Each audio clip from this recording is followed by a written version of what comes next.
Fora da Caixa vai tratar sobre o autismo. A gente está aqui no estúdio com a psicóloga Mariana Espósito, que trabalha principalmente com crianças e autistas. Bem-vinda, Mariana. Muito obrigada pelo convite. Vamos começar do começo. A gente queria que você falasse um pouquinho sobre o que é o autismo, além do estereótipo da pessoa antissocial, da pessoa que é violenta, é um estereótipo. O que é o autismo? O autismo é um transtorno do neurodesenvolvimento que apresenta algumas dificuldades na comunicação social, interação social, no contato visual, mas a gente não pode generalizar. Existem autistas que o contato é que faz a diferença. Existem autistas que sustentam o olhar melhor do que uma pessoa típica. Existem autistas que não têm problema na fala. Então, quando você conhece um autista, você conheceu um autista. Assim como os dedos das mãos não são iguais, os autistas também não são. Nós não somos iguais. Então, é tudo muito sutil. A gente tem que ter muito cuidado para a gente não rotular essas pessoas. Porque é muito fácil chegar e falar, ele tá balançando as mãos, ele tem um comportamento agressivo, ele não olha nos olhos. Quantas vezes a gente tem comportamentos agressivos? Quantas vezes a gente se balança para a gente se regular? Eu, por exemplo, comecei a me balançar aqui na cadeira para ficar tudo bem. Isso é o autismo. Mas tem muita coisa que está em todo mundo. E esse é o meu papel como psicóloga, mostrar para os pais, por exemplo, o que é do autismo, o que é do desenvolvimento infantil, o que é do ser humano, para que a gente consiga tornar a jornada um pouco mais leve. Perfeito. E aí eu queria entrar mesmo na questão que você comenta que o autismo é um transtorno neurológico e na questão do diagnóstico, das dificuldades do diagnóstico, porque não existem exames clínicos que diagnostiquem o autismo, certo? Sim. É um diagnóstico muito difícil de fazer, porque é um diagnóstico por observação. Quando chega a família no nosso consultório, eu como psicóloga, eu não posso fechar um diagnóstico sozinha, até por lei, quem pode fechar o diagnóstico é somente o médico. Mas existe sempre uma equipe multidisciplinar atrás disso tudo, né? A gente uma andorinha só não faz verão, e principalmente no diagnóstico, porque é uma coisa muito séria. O diagnóstico é para nortear o tratamento. Então, o que eu peço? Eu peço filmagem, quando a gente está com muita dúvida, quando não é um autista clássico. Eu peço depoimento da família, relatório da escola, relatório de outros profissionais, seja um dentista, o pediatra, para que a gente consiga montar uma espécie de um dossiê. E aí eu aplico escalas, faço observação, trabalho a interação, para que aos poucos a gente consiga eliminar algumas coisas ou corroborar aquilo, né? Porque a minha postura é, vamos tentar eliminar essa suspeita. Se não for, a gente vai trabalhando. E eu já começo a trabalhar a criança desde o início. E eu sempre falo com os pais, a criança ela não perde pelo estímulo. Então a gente vai trabalhando. Se não for, tudo bem, a gente continua o trabalho. Mas se for, a gente vai ter que intensificar ainda mais. Mas é muito difícil. A gente vê pessoas que dão um diagnóstico muito rápido. Eu acho isso um pouco leviano, porque não sou eu que vou carregar o diagnóstico. É a família. Aí eu tenho que entender que essa família talvez entre em luto. Talvez vai ter a família que vai falar, então é isso. Então tá tudo bem. O que eu vou fazer daqui pra frente? Existem pessoas que simplesmente nunca mais voltam no consultório, porque não querem ainda carregar aquilo pela vergonha, por não saber o que é. E é muito difícil, porque a gente tem que acolher essa família. Não é simplesmente, olha, o seu filho é autista e tchau. Não, a família inteira agora entra nesse universo. Muda a dinâmica toda de uma família. Porque antes meu filho era só inquieto, meu filho era voado, meu filho não falava. Mas e agora? Tudo tem uma explicação. E aí o meu filho é considerado birrento e eu sou considerada uma mãe ruim. Não, meu filho está em crise. O meu filho está se regulando num mundo que não está preparado para ele. Por isso que é tão importante as ações, igual tem um grupo aqui em Juiz de Fora, que é o grupo GAPA, que são mães militantes e que fazem de tudo para que essas crianças sejam inseridas no mundo. E o papel dos profissionais é esse, a gente não pode abandonar a causa. Mas a causa perde em alguns momentos. Mas é muito importante a gente estar ali do lado deles, porque é isso que eles precisam. Quando eu atendo crianças típicas é um termo que a gente usa para as crianças que não têm um diagnóstico de autismo, neurotípicas. Em alguns momentos eu não vou responder aquele pai naquele momento quando me manda uma mensagem no meu celular. Mas quando eu percebo que não avalio que não é uma coisa muito grave. Mas as crianças atípicas, eu preciso responder naquela hora. Porque se o pai tá pedindo ajuda para mim, é porque ele tá realmente no limite. E a gente tá ali para isso. É uma rede de apoio que a gente precisa para cuidar dessas crianças. E o Brasil não está preparado, não tem residências para acolher, porque o autismo não mata, mas as pessoas vão envelhecer. E o que a gente vai fazer com essas crianças que vão tornar adultos? Chega na adolescência, parece que eles caem num limbo. A gente não sabe o que fazer, entre aspas, muitas aspas, porque os profissionais estão cada vez mais estudando, pesquisando, para que a gente consiga trazer qualidade de vida para eles, que é o principal. Mas eu escutei de uma mãe assim, e isso me tocou muito, e isso me fez ainda tornar uma profissional melhor. Eu peço a Deus que eu tenha um dia de vida a mais que meu filho. Isso é muito triste, porque a gente não está preparado. O que fazer? A gente não tem que pensar o que fazer, a gente já tem que ter a solução, e é a partir de agora. Iniciativas como a de vocês é fundamental para essa causa. E vocês estão de parabéns. E entrando nessa questão mesmo da iniciativa, você comentou muito sobre a inserção do autista na sociedade. Eu queria que você falasse um pouco, assim, de o que a sociedade pode fazer para que o autista se desenvolva de forma autônoma dentro das suas atividades e que realmente o autista possa ser parte da sociedade sem maiores problemas.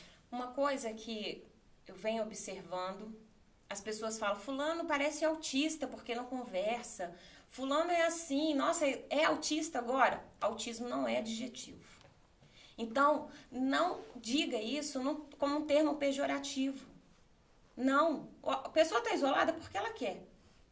Então, primeira coisa, a gente não tem que ter o olhar julgador para qualquer pessoa. Se o meu filho se jogou no chão, ele pode estar fazendo pirraça porque ele quer um biscoito? Pode. Mas ele pode estar em crise porque tem tanta informação e ele não está dando conta. Eu ouço relatos de que a cabeça de um autista é como se fosse um computador. E esse relato me tocou muito. Ela falou assim comigo, Mariana, eu tenho que me organizar como se fosse colunas de Excel. A pessoa que está com o cabelo preso, a pessoa que está com o cabelo solto, e a que está com o cabelo solto, de repente, prende o cabelo, eu tenho que jogar ela para a coluna do cabelo preso, e nisso a vida está acontecendo. É muito cansativo, é muito exaustivo. E quando eu paro para criticar, por que aquela pessoa está me encarando? Problema dela. A primeira coisa, a gente tem que aceitar as pessoas como elas são. Isso é muito difícil. Então, a gente não é só compartilhar numa rede social sem ler o conteúdo daquilo. Se eu compartilho, eu tenho que ler, eu tenho que saber, eu tenho que ter senso crítico. Porque aí eu falei, não, olha só, os autistas podem se jogar no chão. Então, antes de eu falar que a mãe não sabe cuidar, pergunta pra mãe, você precisa de ajuda? Aí ela às vezes vai falar, não, eu não preciso. Ou eu preciso assim, você segura minha bolsa? Eu já vi relatos de mãe que o filho rasgou o vestido dela na rua e queriam chamar a polícia para ela. E o filho estava em crise, isso é muito sério. A gente precisa de empatia. Para que essas pessoas sejam inseridas, empatia é fundamental. A gente não pode ter o olhar com preconceito, porque tudo me incomoda, fica dentro de casa. Seu cabelo me incomoda, minha roupa te incomoda. Você não pode viver no mundo. Ninguém é igual a ninguém. Então, quando a gente trabalha isso, né, a gente tem que trabalhar primeiro os pais para que as pessoas vão olhar torto, de qualquer jeito. Eu tenho que estar preparado para isso. E como terapeuta, eu tenho que prepará-los e estar na linha de frente com eles. Né? Já passou por uma situação que eu parei para pensar assim, posso te ajudar? Não. Essa pessoa ficou sem graça, mas a outra pessoa poderia ter me enfrentado. Então, o mercado de trabalho tem que acolher. Existe uma livraria aqui no Brasil que há pouco tempo lançou uma vaga para pessoas autistas. Eu chorei de emoção, porque é muito difícil. O McDonald's contratou 3 irmãos autistas moderados E isso é um ganho, mas os autistas severos, que às vezes bate a cabeça na parede, que às vezes come suas próprias fezes, como a gente vai acolher essas pessoas? Precisamos de residências assistidas, precisamos de pessoas que lutem realmente pela causa. Você não precisa ser autista para lutar pelo autismo. Você precisa ser humano e se colocar no lugar do outro. Toda vez que um paciente entra no meu consultório, eu penso como eu gostaria que meu filho fosse tratado. E assim, norteio o meu trabalho. É isso que a sociedade precisa entender. Se uma criança que não fala e a gente usa uma comunicação alternativa, que é o chamado PECs, que são as figurinhas que a criança, se ela está com sede, ela pega, ela tem um fichário, ela pega, tá lá a fotinho dela, eu quero água. E ela dá a fichinha para a pessoa. Isso a sociedade tem que entender. Existe um vídeo rolando no Facebook que o menininho tá na padaria, ele queria comer mais pão, ele pega. Eu quero pão, chega no balcão e a pessoa entende. Isso é a maravilha da empatia. Que a pessoa poderia, não precisa nem saber ler. Olha só a facilidade que tem e as pessoas dificultam tanto. Acho que isso que tá. O problema não está nos autistas, estão nos típicos, os considerados com 1 milhão de aspas normais. E aí, você tá falando nessa questão de empatia, você acabou entrando um pouco na minha próxima questão, que era a questão realmente de como é essa experiência de você trabalhar com autistas e vê-los se desenvolver e criar laços e criar raízes em determinados pontos da sociedade. Assim, eu sou muito suspeita para falar. Porque quando eu fiz a faculdade de psicologia, eu não queria atender nem crianças. Eu venho da área de RH. Então, eu era muito, assim, seletiva com as coisas. Eu queria só atender adulto, que pra mim era fácil. E calhou de eu vir atender criança. E aí, entrei num projeto e aí eu me apaixonei. É apaixonante estar com essas crianças. Não é fácil. Não é. Falar, é muito bom. Apaixonado, você fica apaixonado por uma roupa na vitrine. Mas é um mundo que te absorve. Você é acolhido. Quando você tem que colocar amor naquilo que você faz para que dê certo. Você precisa de ter muita dedicação. Só o amor também não sustenta pela causa. Você tem que ter empatia. Mas mais do que ensinar essas crianças, eu sou transformada a cada momento. Quando eu vejo um paciente meu, ontem foi maravilhoso. No dia de quarta-feira, a maioria dos meus pacientes são autistas. E eu tenho um muito pequenininho. E pela primeira vez ele pegou na minha mão. E isso é um ganho maravilhoso, porque ele não deixava eu chegar perto dele. Ele fazia as atividades comigo, mas eu não podia encostar. E aí ontem, quando ele pega na minha mão, ele me usou como instrumento para o que ele queria, mas ele nunca fez isso. Ele ficava se jogando.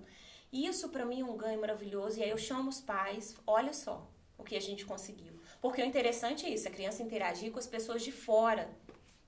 Não só com a família, né? Eu quero colocar essa criança na escola, a demanda social vai aumentando com o passar do tempo. Então, a gente tem que saber sinalizar, a gente tem que estudar muito, porque eu poderia passar isso desapercebido. E aí, quando eu relato isso, quando eu faço o meu relatório, eu preparo um relatório para os pais, porque os ganhos são muito pequenos e quando tem, a gente tem que vangloriar mesmo. É sinal que o trabalho da gente está sendo bem feito. Quando a mãe me manda um vídeo que a criança está cantando cabeça, ombro, joelho e pé, quando eu trabalhei consciência corporal no consultório, e aí a gente pergunta, Carol, onde é a cabeça? E isso é sinal que a criança aprendeu. Quando a criança repete, às vezes, alguma coisa, algum comportamento, mesmo sendo típico do autismo, né, que é a ecolalia, que é repetir as nossas falas, alguma coisa está ali. Quando a criança usa o que ela aprendeu num desenho animado dentro de um contexto correto, isso é maravilhoso. É sinal que o trabalho está sendo bem feito e ali é a gratidão. Não há dinheiro no mundo que pague, mas a gente tem que ter muita responsabilidade, porque é muito difícil você lidar com a ansiedade dos pais, com a sua ansiedade e sua frustração, porque tem dia que eu preparo a sessão maravilhosa, mas nossa, hoje eu vou arrasar. E a criança não faz nada. A criança só fica se regulando ali dentro da sala. Tem dias que lá no meu consultório são 5 andares. Eu tenho que subir e descer a escada com a criança. Aí tá tudo bem. Aí eu tenho mais 20 minutos para fazer. Mas ela precisou de meia hora para se regular. Isso é o autismo. Mas se a gente não tem paciência, é preferível nem entrar, porque eu ouço muita coisa, é muito legal você vê pessoas no evento. Não é muito legal se você não está preparado. Quando você está preparado, aí é demais. É muito bom. Eu tô toda arrepiada aqui, é muito emocionante. E eu gosto muito, assim. Eu fico muito feliz quando eles chegam e me dão um beijo, que é muito difícil. Quando um paciente manda para mim, hoje o único lugar que eu gostaria de estar é no seu consultório. Ah, Mariana, mas essa transferência está um pouco exagerada. Mas ele demonstrar essa vontade é muito importante. A gente regula isso. Não, peraí, na sua casa também é bom de estar, mas é importante que, talvez ele nem me quisesse no consultório, queria estar naquele espaço em que ele ficou confortável. Isso é importante, porque é a dificuldade de demonstrar empatia que é muito característica do autismo. Um mito muito grande que o autista não tem sentimento, que o autista não é empático. Claro que é. Eu tenho um paciente de 4 anos que um dia eu bati na mesa, eu fiz, ai! Aí ele chegou assim, me consolando. Isso ele entendeu que eu senti dor. Vai falar que ele não tem? Ele não pode fazer mais nada. Vou dar beijinho pra sarar, que não sei o que, coisa que as crianças fazem. Ele fez assim, e tá tudo certo. Né? Então, isso é muito importante. Os autistas demonstram amor, têm empatia, é um ser humano como outro qualquer. Só tem uma condição diferente da nossa. Eu queria passar nessa questão da socialização para uma pergunta enviada pelo Pedro Lobão, para as nossas redes sociais. Ele pergunta se existe vantagem na prática desportiva dentro do tratamento do autismo. Sim, para qualquer pessoa, principalmente para os autistas. Né? É importante que o autista ele aprende de acordo com o interesse dele. É o que a gente chama de hiperfoco. E se ele gosta de água, vamos fazer natação. Se ele gosta de bola, vamos buscar algum esporte que tenha bola. Se ele gosta de correr, vamos fazer atletismo. Mas dentro do interesse. Porque se eu gosto de bola, me coloca na natação e nunca tem uma bola dentro da piscina, eu não vou querer. E agora o mais importante são profissionais prontos para receber essas pessoas. Por quê? Às vezes, num momento de crise, você tem que ter uma calma que você nunca pensou que tivesse. Porque você é o suporte daquela criança, daquele adolescente, daquele adulto. Então, você tem que estudar e saber, dentro da sua modalidade, e ainda as questões relacionadas ao autismo. Mas a criança, toda criança, né, falando assim principalmente, tem muita energia. Já tem que gastar. O autista também, não é diferente.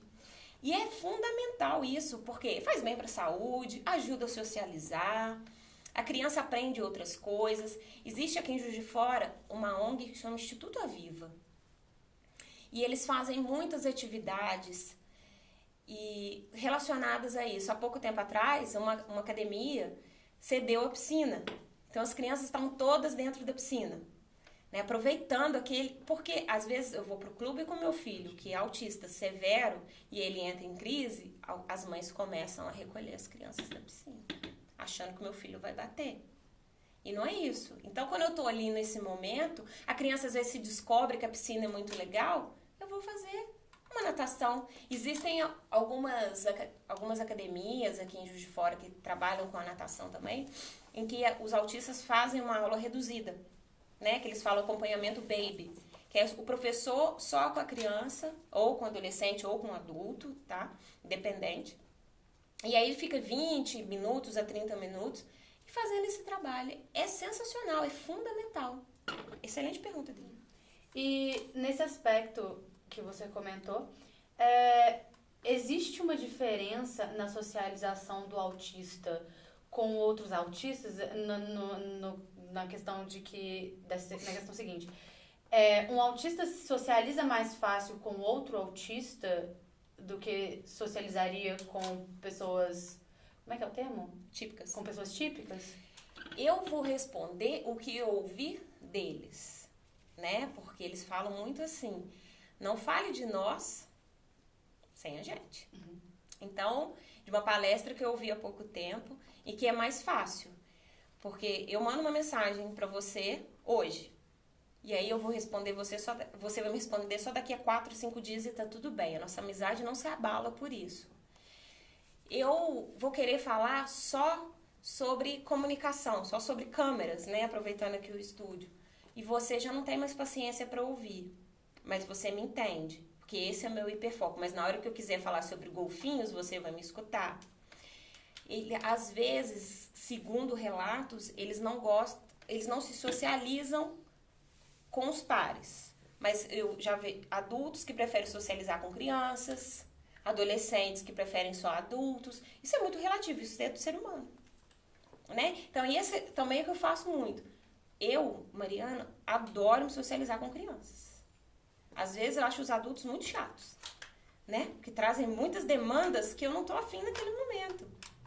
Isso é do ser humano, né? E eu percebo muito que eles não gostam que fiquem falando sobre eles, sem eles, né? Igual eu falei. Que essas perguntas vale a pena ser perguntadas para eles, né? E as crianças, elas, autistas ou não, elas vão socializar de qualquer jeito no tempo delas. Às vezes, mas meu filho tá na escola, ele senta sozinho lá no canto, mas com as terapias ele vai começar a eleger, por exemplo, um amigo. Né? Eu tenho um paciente que eu acompanho ele desde o ano passado e ele não tinha nenhum amigo na escola. Hoje ele já escolhe 3. Olha que avanço. Mas são os 3. Se os 3 não quiserem brincar ao mesmo tempo, ele não brinca. Tem que ser os 3. Ele definiu isso para ele. Essa é a estratégia. Então, cada um... É uma pergunta um pouco difícil para mim. Em relação ao acesso ao tratamento para os autistas, eu queria que você comentasse um pouco sobre isso, sobre as dificuldades desse acesso, tanto na rede pública quanto na rede privada. Muitos autistas vão precisar de vários acompanhamentos. Psicólogo, terapia ocupacional, fonoaudiólogo, neurologista, psiquiatra. Vai depender de cada situação. Muitas das vezes, dependendo da metodologia escolhida, é um tratamento mais caro. O Sistema Único de Saúde oferece, aqui em Juiz de Fora, tem um ambulatório, né, de atendimento aos autistas.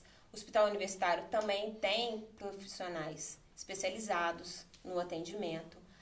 Existem associações igual a APAI, o Instituto da Família também, que tem, a APAI já é gratuito, o Instituto da Família tem um atendimento a um preço mais acessível, que ajuda também no atendimento dessas pessoas. Alguns planos de saúde hoje já estão viabilizando centros de terapia para isso, que também acaba desafogando, entre aspas, as filas dessas associações e as pessoas têm um atendimento especializado, mas é um tratamento caro, porque em muitos casos o acompanhamento é por um longo tempo, né? Talvez nem seja pela fono que eu consigo lidar com algumas coisas, mas às vezes atendimento com a terapeuta ocupacional, que esse autista ele pode ter um transtorno de processamento sensorial, que o corpo inteiro dele precisa de um acompanhamento.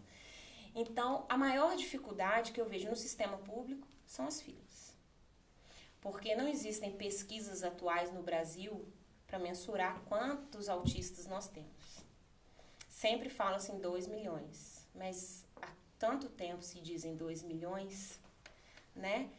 E cada vez mais a gente escuta relatos de famílias com pessoas sendo diagnosticadas, né? Na minha família, por exemplo, são 2. Então, a gente nunca sabe, fora os outros que não têm o diagnóstico. Então, esse número nunca vai fechar. Então, para mim, o que eu enxergo, a maior dificuldade é essa, né? No sistema público, conseguir a vaga.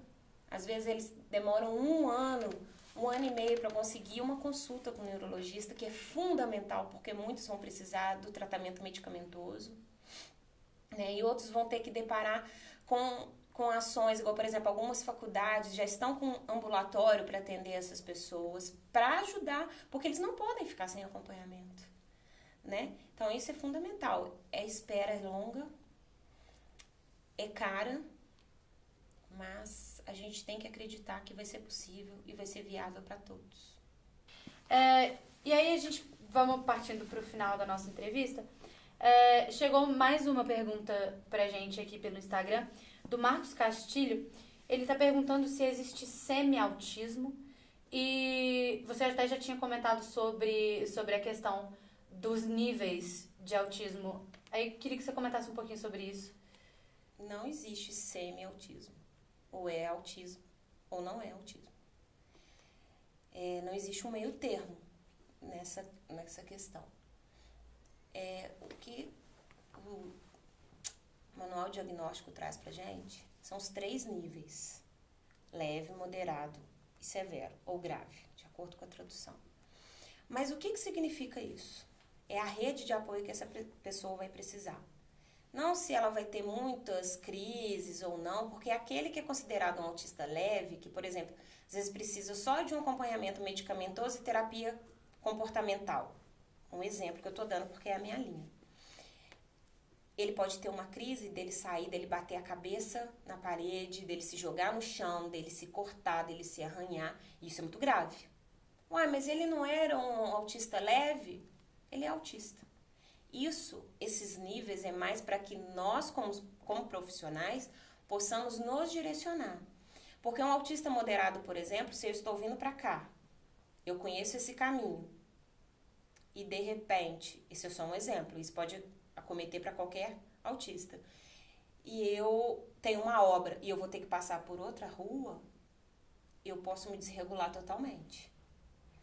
E aí eu já vou precisar do meu psiquiatra para tomar um ansiolítico, talvez um neurologista para eu poder tomar algum remédio para diminuir alguns sinais. Eu não gosto de dizer sintomas por não ser considerado uma doença. Alguns sinais do autismo que não é funcional para mim, como bater a cabeça na parede, eu não vou. Isso não é agradável. Lá no consultório, às vezes a gente tenta inverter. Eu tô batendo a cabeça na parede quando eu tô nervoso, mas se eu tô na rua, o que eu vou fazer? Eu vou bater então na minha perna. Isso daqui não dá problema nenhum e nem causa estranheza, porque todo mundo bate na perna. Porque muitos me relatam que as pessoas ficam me olhando estranho. Mas se eu tô batendo a cabeça na parede, realmente vai chamar a minha atenção. Então, se eu bater a minha mão na perna, tá tudo bem. Agora, o autista severo, grave, eu vou precisar de sempre, a maioria das vezes, ter alguém do meu lado, eu vou precisar de que alguém me ajude na comunicação, até eu aprender uma comunicação, de mais médicos, de mais terapeutas, mas essas pessoas são plenamente aptas a aprenderem. Eles precisam da estimulação correta, porque quando a gente fala assim, severo, muitas pessoas enxergam a finitude do autismo, e não é isso. Precisa de estimulação correta, o método correto, a ciência correta para aquela pessoa, porque existem várias. Outras com mais pesquisas científicas, outras nem tanto, mas que vai se adequar para aquele sujeito. Isso que é importante. Então, não existe o semi-autismo. É autista ou não é. Perfeito, Mariana. Eu queria te agradecer pela sua presença, pela sua disponibilidade. A gente discutir esse assunto é muito importante, realmente, para que a gente possa criar uma sociedade mais empática e mais acolhedora para os autistas. A gente fica por aqui e você pode nos seguir em todas as redes sociais, @TV Fora da Caixa. É nessa que a gente vai.